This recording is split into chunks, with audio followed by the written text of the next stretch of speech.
I'm Donald. I'm 62 years old, and 3 days ago I almost ate the meal that was supposed to kill me. My wife, Christabel, hadn't cooked for me in 5 years. Not a single meal. Then suddenly, on a random Tuesday night, she's in the kitchen wearing the apricot dress I bought her for our 30th anniversary, humming like it's 1994 all over again. She set the plate in front of me, beef bourguignon, my absolute favorite, and kissed my forehead for the first time in months. "Just for you, Donald," she whispered. I should have been touched. I should have been grateful. But something in her eyes. It wasn't love. It was anticipation. So I did something I still can't fully explain. When she left the room, I gave half that meal to her sister, Margaret, who was staying with us after her messy divorce. Margaret ate it. 30 minutes later, she was convulsing on our kitchen floor. The paramedics said it was poison, severe, intentional. And as I stood in that hospital corridor watching Margaret fight for her life, one thought kept hammering through my skull. That meal was meant for me. But here's what I couldn't figure out. Here's what kept me awake for 72 straight hours. Why would the woman I've loved for 34 years want me dead? The answer I found. It didn't just break my heart. It shattered everything I thought I knew about trust, love, and the person sleeping next to me for 3 decades. If you think you figured this out, trust me, you haven't. What I discovered in Christabel's phone will make your skin crawl. The betrayal goes deeper than poison. It goes back years. But I'm not going to tell you everything here. You'll have to subscribe to find out who was really pulling the strings, and what I did to make sure Christabel regretted every single lie. Hit that subscribe button right now. Smash the like button if betrayal stories grip your soul. And drop a comment telling me, would you have eaten that meal, or would your gut have warned you too? Turn on the bell notification, because this story gets darker, twistier, and more devastating with every chapter. Don't let this disappear from your feed. Subscribe now, or you'll never know what Christabel was really hiding. I'm not a suspicious man by nature. I've spent 40 years in commercial real estate. You don't survive in that world by being paranoid. You survive by reading people, by trusting your gut when the numbers look good, but something in the handshake feels wrong. That Tuesday night, my gut was screaming. Christabel and I had been married for 34 years. We had 2 grown kids, Paul, 31, a software engineer in Seattle, and Abigail, 28, a pediatric nurse in Boston. We had a 4-bedroom colonial in Greenwich, Connecticut. We had equity, retirement accounts, a timeshare in Barbados we never used. On paper, we had everything. In reality, we'd been strangers for the last 18 months. It started small. She stopped asking about my day, stopped laughing at my terrible jokes, stopped reaching for my hand during movies. We became 2 people who shared a mortgage and a last name, nothing more. I told myself it was normal. Marriage ebbs and flows. We were in our 60s. Passion fades, companionship remains. That's what I told myself. Then her sister, Margaret, moved in. Margaret had just finalized a brutal divorce from a hedge fund manager who'd cheated on her with his 26-year-old assistant. She was devastated, broke, and needed a place to stay while she got back on her feet. Christabel insisted we take her in. I didn't mind. Margaret was kind, funny, and honestly, having her around made the house feel less like a mausoleum. But Christabel hated it. She snapped at Margaret constantly, criticized everything. Her clothes, her laugh, the way she loaded the dishwasher. It was cruel, uncharacteristic. Christabel had always been the peacemaker in her family. I chalked it up to stress. 2 women in one kitchen, old sibling rivalries bubbling up. I stayed out of it. Then came that Tuesday. I got home from work around 6:30 p.m. The house smelled incredible. Garlic, red wine, slow-cooked beef. I walked into the kitchen and froze. Christabel was at the stove, wearing that apricot dress, the one I'd bought her a decade ago, the one she said made her feel beautiful. She hadn't worn it in years. She looked up and smiled. Not the tight, polite smile she'd been giving me for months. A real smile. the kind that crinkles the corners of her eyes. "Hi, sweetheart," she said. "I made your favorite."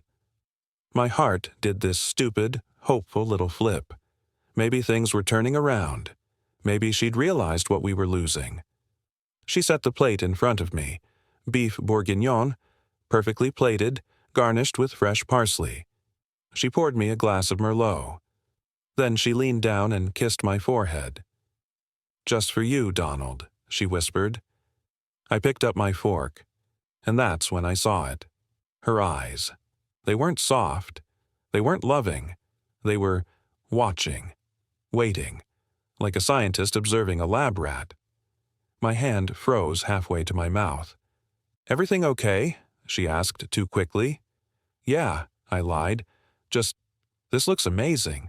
You didn't have to go to all this trouble." "It's no trouble," she said. Her voice was light, but her shoulders were tense. "I wanted to do something nice for you." She sat down across from me, her own plate conspicuously empty. "You're not eating?" I asked. "I had a late lunch," she said. "I'll eat later." That's when my gut started screaming. Christabel never skipped dinner. She was religious about it. 3 meals a day, no exceptions. I stared at the beef bourguignon. It smelled perfect. It looked perfect. But something was wrong. I set my fork down. "Actually, you know what? I grabbed a sandwich around 4. Client meeting ran late." "I'm not that hungry." Her face went pale. Just for a second. Then she recovered. "Oh," she said. That's fine. I can save it." No, I said quickly. "Margaret should have it. She loves beef bourguignon." Christabel's jaw tightened. "Margaret's not hungry either." "Sure she is," I said, standing up. "She was just saying this morning how she missed home-cooked meals." "Margaret!" Margaret appeared in the doorway, drying her hands on a towel. "Yeah?" "Christabel made beef bourguignon," I said, pushing the plate toward her. "I already ate. You should have it." Margaret's face lit up. "Oh my God, really? Chris, this smells amazing." Christabel didn't move, didn't speak, just stared at me with these flat, unreadable eyes.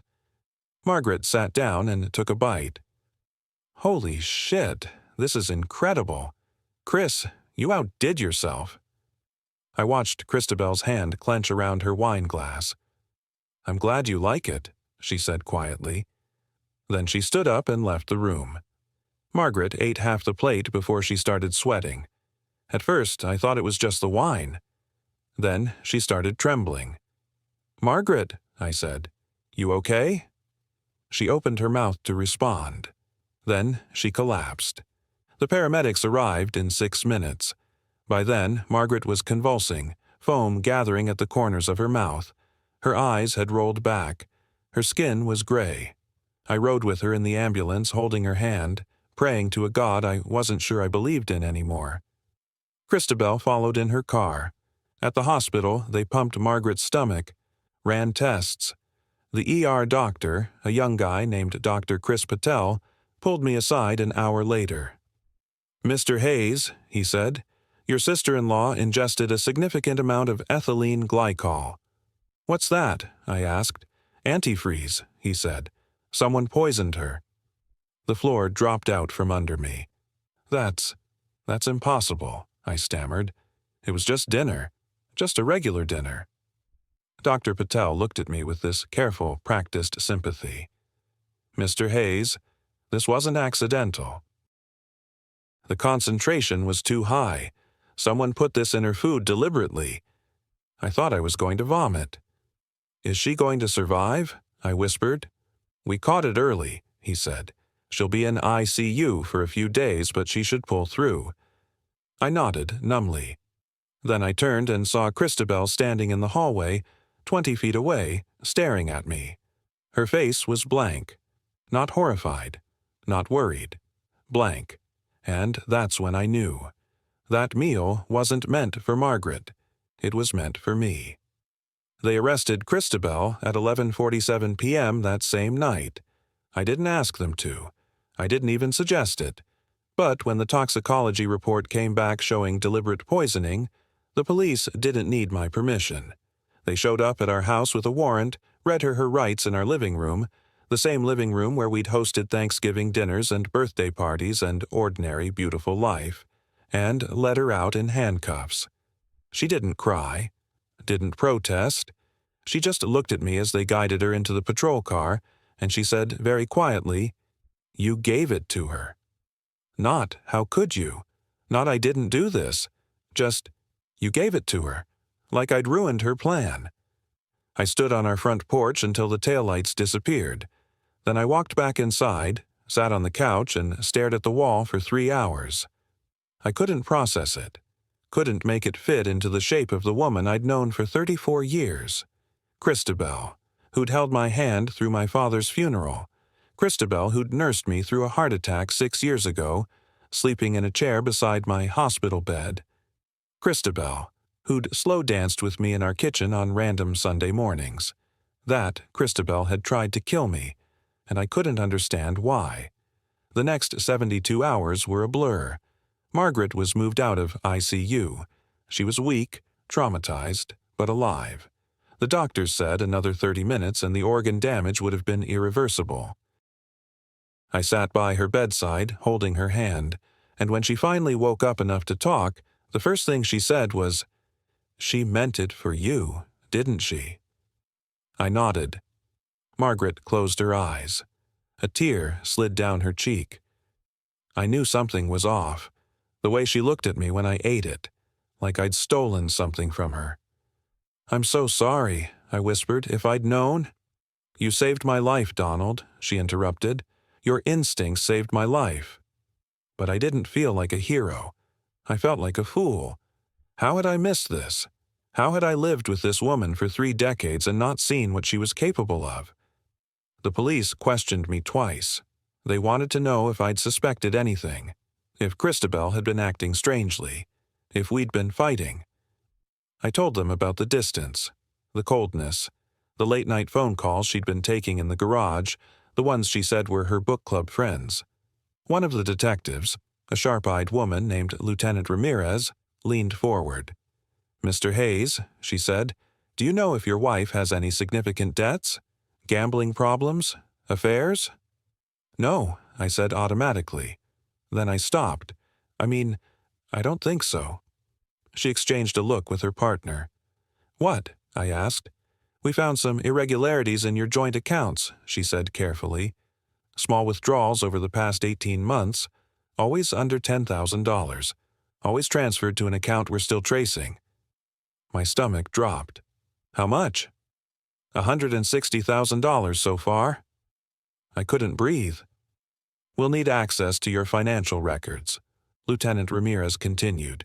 "Your computers, phones, any shared devices." I nodded, numb.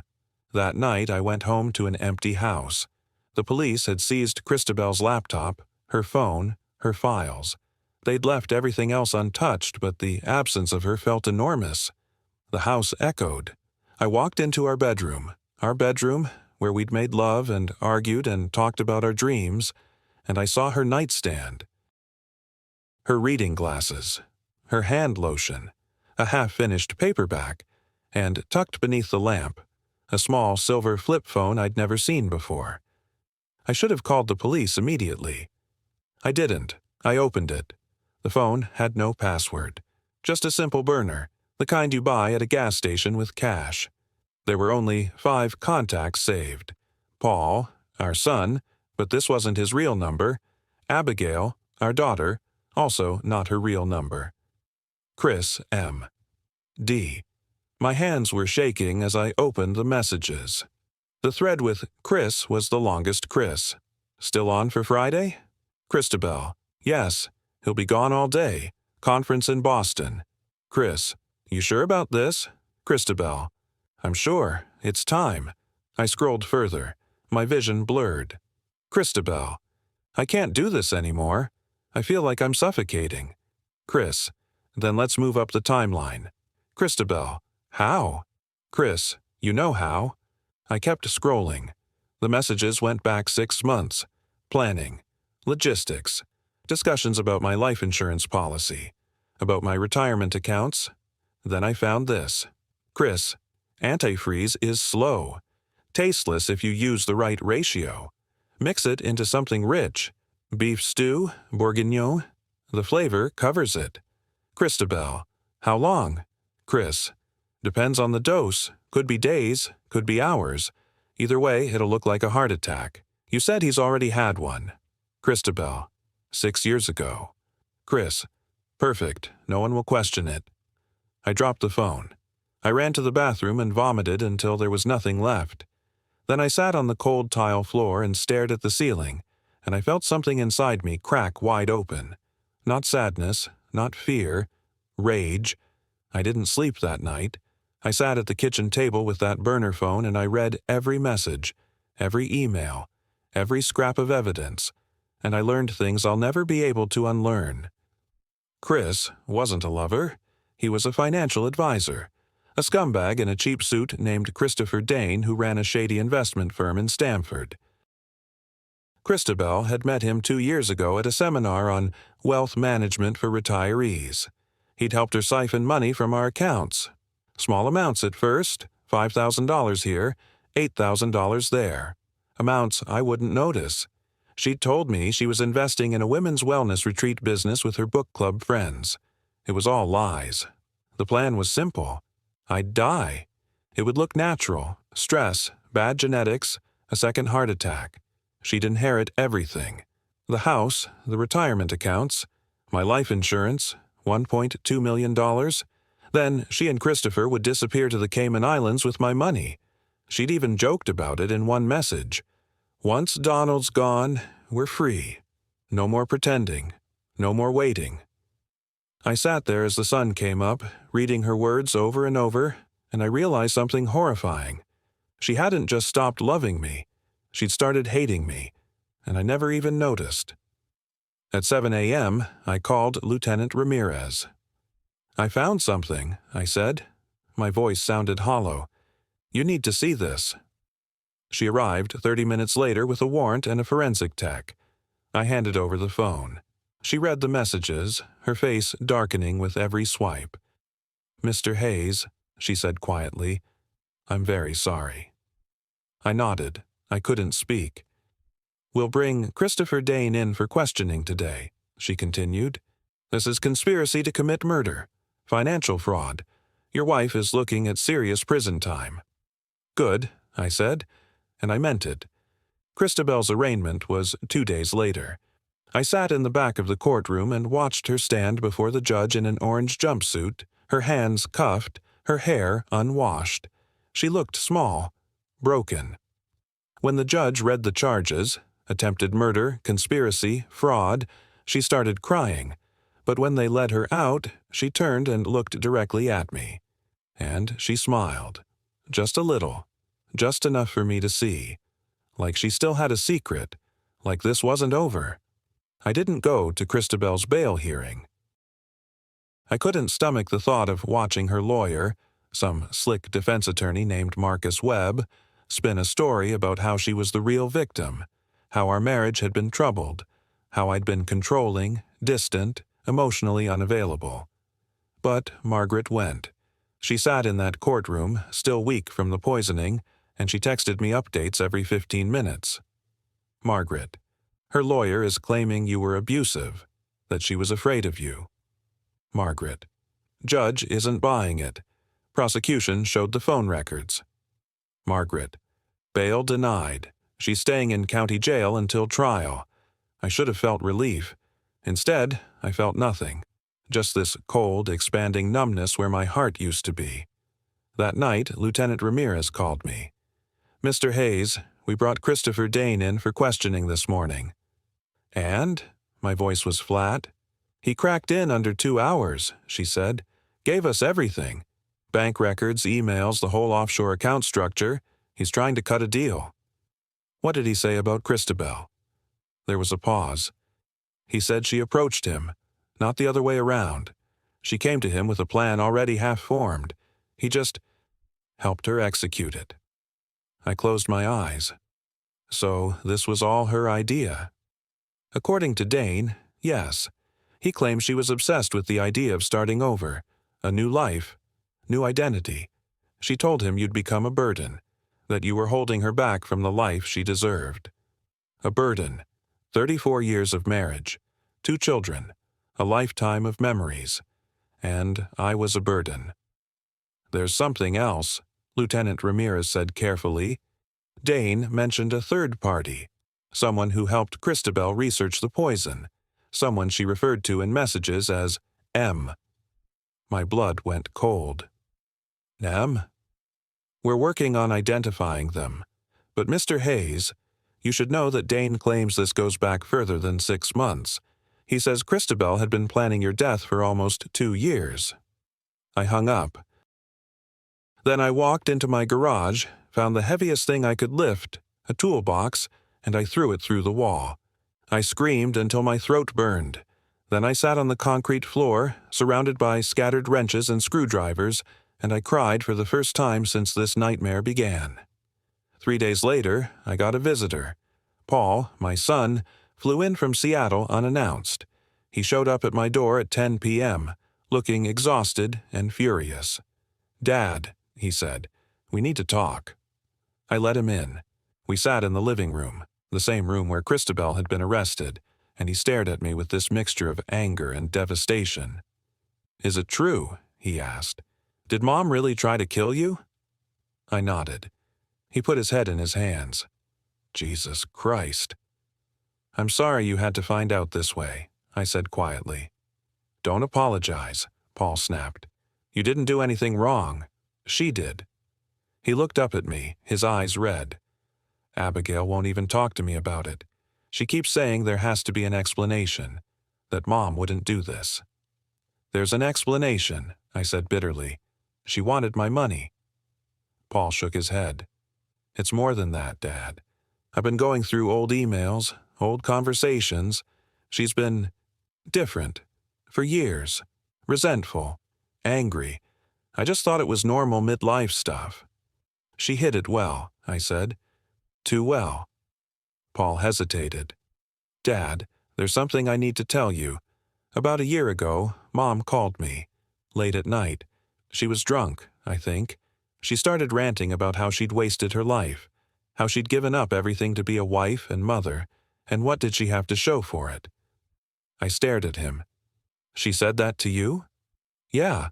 I told her she was being ridiculous, that she had a great life, a family who loved her, but she just laughed and said, 'You don't understand, Paul. You'll never understand.'" I felt sick. "I should have told you," Paul said. "I should have said something." "It wouldn't have changed anything," I said, but I wasn't sure I believed that. The next morning, I did something I'd been avoiding. I went to see Christabel. The county jail was a cold, gray building that smelled like bleach and desperation. I sat in the visitation room, separated from her by thick plexiglass, and I picked up the phone. She looked terrible. Her hair was greasy. Her skin was sallow. The orange jumpsuit hung off her frame, but her eyes were sharp, calculating. "Donald?" she said. Her voice crackled through the phone speaker. "Why?" I asked. No preamble, no pleasantries, just the question that had been eating me alive. She smiled, a small, bitter smile. "Because I was dying, Donald. Slowly. Every day in that house, in that life, I was disappearing." "That's not an answer." "It's the only answer I have." She leaned closer to the glass. "Do you know what it's like to wake up at 60 years old and realize you've never lived? That you've spent your entire life being what everyone else needed you to be?" "So you decided to kill me?" My voice cracked. "That was your solution." "You would never have let me go," she said simply. "You would have fought the divorce, dragged it out, taken everything out of spite. This way was cleaner." I stared at her, this stranger wearing my wife's face. "You're insane," I whispered. "Maybe," she said. "Or maybe I'm the only one who was ever honest about what this marriage really was." I slammed the phone down and walked out. I didn't look back. That night, I met with my lawyer, a sharp, ruthless woman named Ruth Kellerman who'd been recommended by Lieutenant Ramirez. Ruth laid out the options. "The criminal case is airtight," she said. "Your wife is going to prison. 8 to 15 years, probably. But we need to talk about the civil side, the divorce, the assets. I want everything, I said. Ruth raised an eyebrow. Everything? Every account, every investment, the house, her inheritance from her father. I want her to walk out of prison with nothing. Ruth smiled.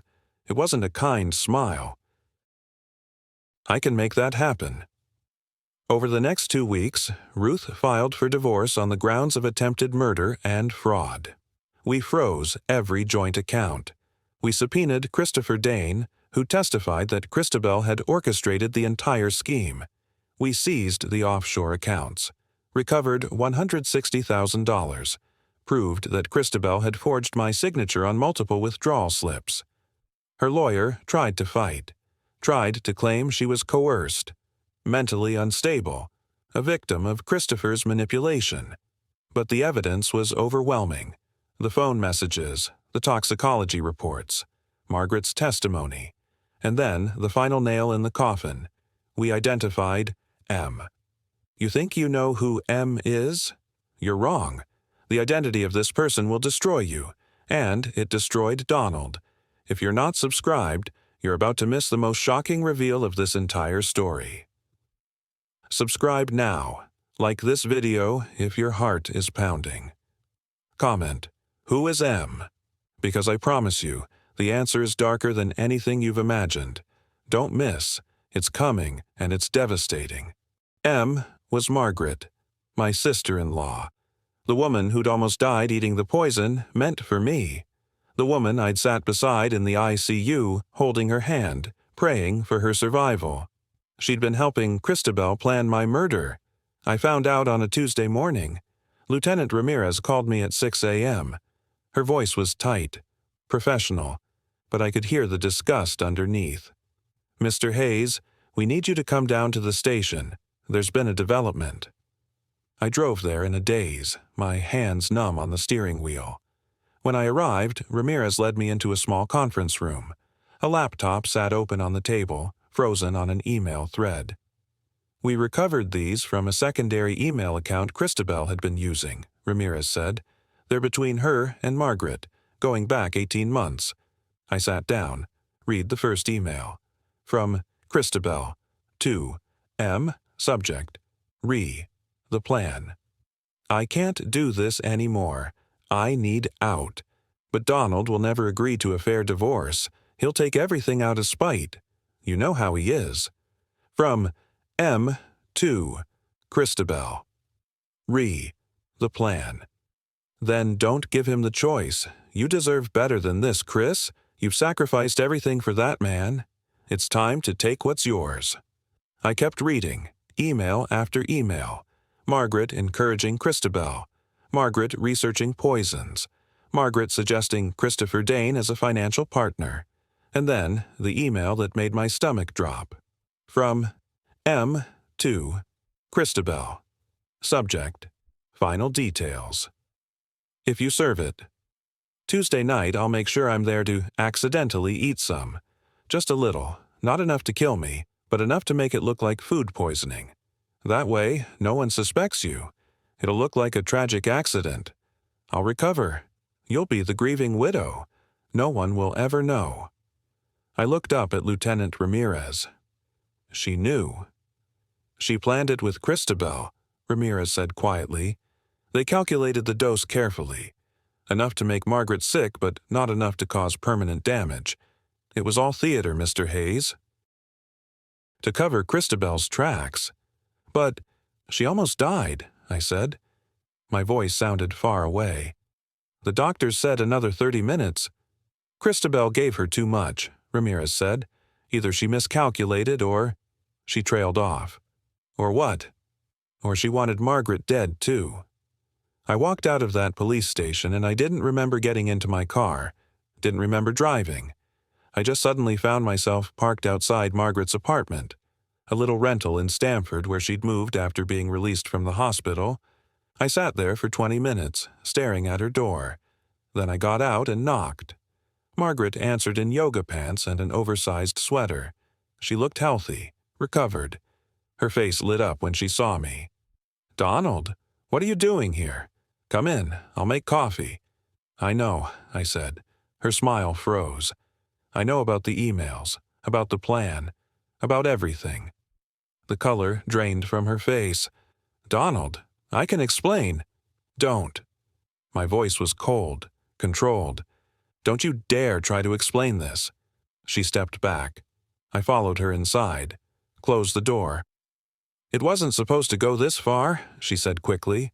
Christabel just wanted to scare you, make you think about mortality, soften you up for the divorce. She tried to kill me, Margaret. I know. She was crying now. I know, and I tried to stop her, I swear. That's why I ate the food. I thought if I got sick, she'd realize how insane this was and stop. You helped her, I said. You researched the poison. You encouraged her. You told her she deserved my money. Because she does, Margaret shouted. Do you have any idea what it's been like for her?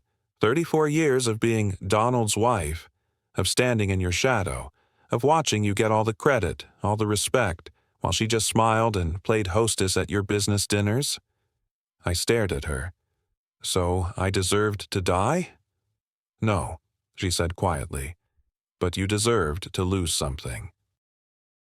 To understand what it feels like to have everything taken from you. I turned and walked toward the door. Donald, wait. Stay away from me, I said without looking back. Stay away from my family. If I see you again, I'm filing charges for conspiracy to commit murder. They'll never stick, she called after me. I was a victim too.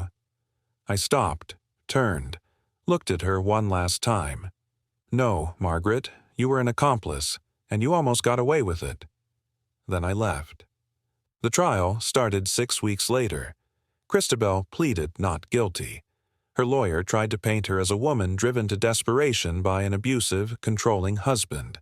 They brought in a psychiatrist who testified about coercive relationships and learned helplessness. But Ruth Kellerman destroyed them. She presented the emails, the phone records, Christopher Dane's testimony, the toxicology reports, and then the prosecution's secret weapon, Margaret's immunity deal. Margaret had flipped. In exchange for testimony against Christabel, she'd been granted immunity from prosecution.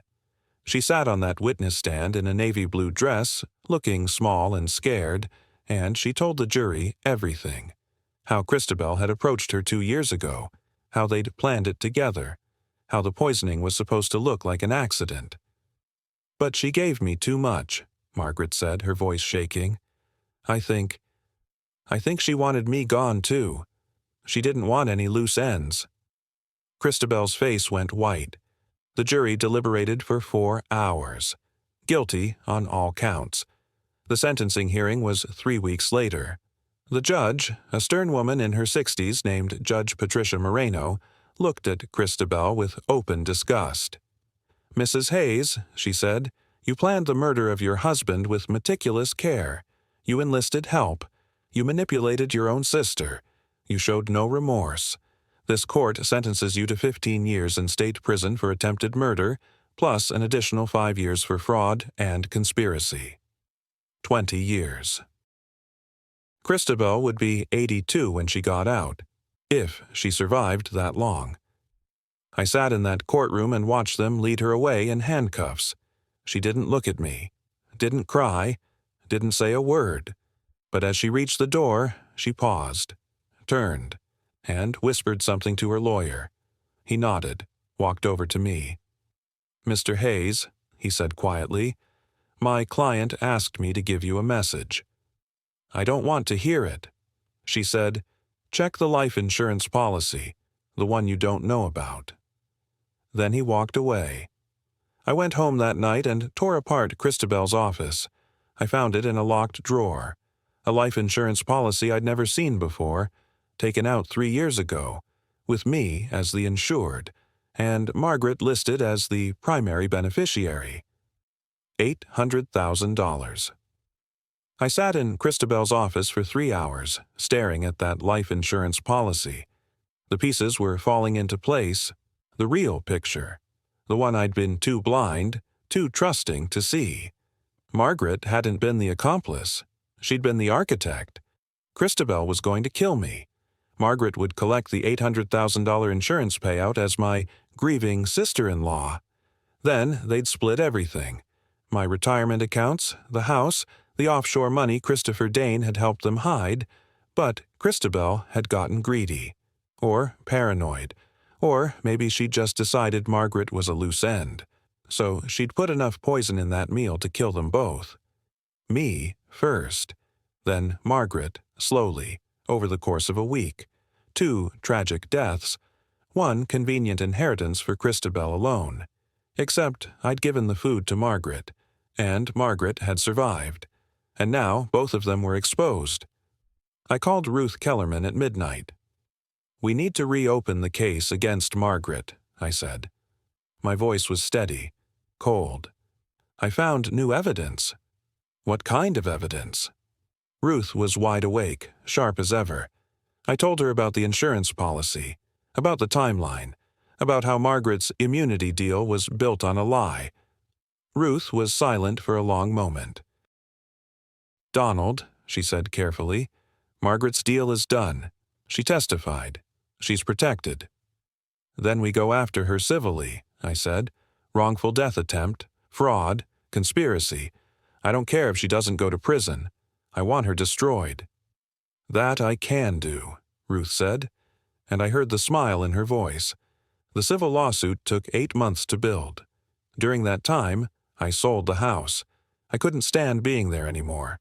Every room held ghosts, memories of a life that had been built on lies. I moved into a small apartment in Norwalk. Minimal furniture, no photographs. Just me and the silence. Paul visited twice. Abigail never did. She'd stopped speaking to me after the trial, convinced I'd somehow driven Christabel to this, that I must have done something to deserve it. I didn't blame her. Grief makes people irrational. She'd lost her mother. She needed someone to be the villain, and I was the easiest target. But it still hurt. Margaret tried to flee the country. She'd booked a one-way ticket to Portugal under a fake name, but Ruth had flagged her passport, and TSA arrested her at JFK before she could board. The civil trial was devastating. Ruth presented the insurance policy. The emails we'd uncovered showing Margaret had been researching poisons before Christabel ever contacted Christopher Dane. Bank records proving Margaret had received $40,000 in loans from Christabel over the past 2 years, money that had come from my accounts. Margaret's lawyer tried to claim she was a victim, that Christabel had manipulated her, but the jury saw through it. They awarded me $1.2 million in damages. Every cent Margaret had, plus liens on any future earnings for the next 20 years. She left that courtroom bankrupt, broken, alone. I felt nothing. 3 weeks after the verdict, I received a letter. It was postmarked from the state prison where Christabel was serving her sentence. No return address. Just my name, handwritten in her careful, elegant script. I almost threw it away. But curiosity, that same dangerous curiosity that had made me open her burner phone, made me tear it open. Inside, a single page, handwritten. "Donald, by now you know everything. About Margaret, about the insurance, about how long we planned this. You probably think I'm a monster. Maybe I am. But there's something you don't know. Something I need you to understand before you spend the rest of your life hating me. 6 years ago, when you had your heart attack, I sat in that hospital room and I prayed. I prayed for you to survive. And when you woke up, I made a promise to myself. I would stay. I would be the wife you needed. I would bury my resentment and my rage, and I would love you the way I used to. I tried, Donald. For 2 years, I tried. But something was happening to you. You were forgetting things, repeating yourself, getting confused about dates, about conversations we'd had the day before. I took you to a neurologist. You don't remember. You'd forgotten the appointment by the time we got home. He told me you had early-onset dementia, that in 5 years, maybe 10, you wouldn't recognize me, wouldn't recognize our children. You'd become a shell. And I realized I couldn't do it. I couldn't watch you disappear. I couldn't spend the next decade caring for a man who didn't know my name. So I made a choice. I decided to free you, to give you a peaceful death before the disease took everything you were. I told myself it was mercy. Maybe it was just cowardice. I don't expect you to forgive me. I don't expect you to understand. But you should know the truth. Check with Dr. Patel at Greenwich Medical. He'll have your records. I'm sorry, Donald, for everything. Christabel. I sat with that letter until dawn. Then I called Dr. Patel. He confirmed it. The diagnosis from 6 years ago, early-onset dementia. Slow progressing, but inevitable. I'd forgotten the appointment, forgotten the diagnosis, forgotten everything. And Christabel had carried that secret alone for 6 years. I visited her one last time. The prison visiting room was cold, sterile. Christabel looked older, grayer, smaller. I sat down across from her, picked up the phone. "You should have told me," I said. "I know," she said quietly. "I deserved to know, to make my own choices about how I wanted to face it. I know." Her voice cracked. "I was weak, Donald. I couldn't watch you fade, so I tried to take the choice away from both of us." I stared at her. This woman I'd loved. This woman who'd tried to kill me. "I'm not going to forgive you," I said. She nodded. "I don't deserve forgiveness." I reached into my pocket, pulled out an envelope, slid it under the glass partition. "What's this?" she asked. "A trust fund," I said. "Enough for commissary. Enough to survive in here." Her eyes filled with tears. "Why?" I stood up. "Because I'm not you, Christabel. I don't kill the people I love just because it's easier than facing the hard truth." I hung up the phone, walked away, and I didn't look back. I'm 63 years old now. It's been a year since Christabel's sentencing. 14 months since the night I gave my wife's poisoned meal to her sister and accidentally saved my own life. I live in a small cabin in Montana now, middle of nowhere. No neighbors for 3 miles. Just mountains and pine trees and silence so deep it feels like peace. The dementia is progressing. Slowly, like Dr. Patel said it would. Some mornings I wake up and can't remember what day it is. Last week I forgot Paul's name for 15 minutes. Called him the boy from Seattle until it came back to me. But I'm still here, still breathing, still choosing how I spend my days. That's more than Christabel wanted to give me. Paul visits once a month. We fish. We don't talk about Christabel or the trial or any of it. We just sit by the river and cast our lines and exist together in the quiet. Last month he told me Abigail had reached out, that she wanted to see me. "What did you tell her?" I asked. "I told her you're here whenever she's ready," Paul said. I nodded.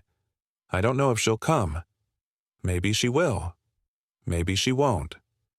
Either way, I'll survive it." Margaret sent a letter 3 months ago, begging for forgiveness, claiming she'd been manipulated, saying she never meant for things to go so far. I burned it without reading past the first paragraph. Some betrayals are too deep to forgive. And that's okay. Christabel writes sometimes. Short letters. Updates about her life in prison. She's teaching a creative writing class. She's made a friend, a woman named Carol who's serving time for embezzlement. I don't write back, but I don't throw the letters away either. I keep them in a shoebox under my bed. I don't know why. Maybe someday I'll read them. Maybe someday I'll understand what drove her to try to kill the man she'd promised to love for better or worse. Or maybe I never will. People ask me if I'm angry, if I regret marrying her, if I wish I could go back and change things. And the truth is, I don't know. I loved Christabel. For 34 years, I loved her with everything I had. We built a life together. We raised 2 beautiful children. We had good years mixed in with the bad. And yes, she tried to kill me. Both things are true. I'm learning to hold both truths at the same time. The love and the betrayal, the life we built and the way she tried to destroy it. It doesn't make sense. It never will. But I'm done trying to make sense of it. Yesterday, I stood on my porch and watched the sun set over the mountains. The sky turned gold, then pink, then deep purple, and I thought, I'm still here. Despite everything, the poison, the lies, the betrayal, I'm still here. I'm still breathing, still feeling, still capable of watching a sunset and finding it beautiful. Christabel tried to take that from me. She failed, and that is the only revenge I'll ever need. I'm still here. I get to decide how my story ends. Not her, not Margaret, not the dementia waiting in the shadows. Me. And I choose to keep living, keep breathing, keep finding beauty in the small moments. Because I'm 63 years old, my memory is fading, and I have no idea how many good days I have left. But I'll be damned if I waste a single one of them on hate. That's Donald's story. From the poisoned meal to the quiet redemption. From betrayal to survival. If this story moved you, if it made you think about trust, love, and what we're capable of when we're desperate, then subscribe. Share this with someone who needs to hear it. Like this video if you believe in second chances and choosing peace over revenge. And comment below. What would you have done in Donald's position? Would you forgive? Would you walk away? Would you burn it all down? Drop your thoughts below. Because stories like this aren't just entertainment. They're mirrors. They show us who we are when everything falls apart. Thank you for being here. Thank you for listening to Donald's Truth. Subscribe for more real, raw, devastating stories about human resilience. Your story might be next. And remember, you're still here. You get to choose what comes next. Make it count.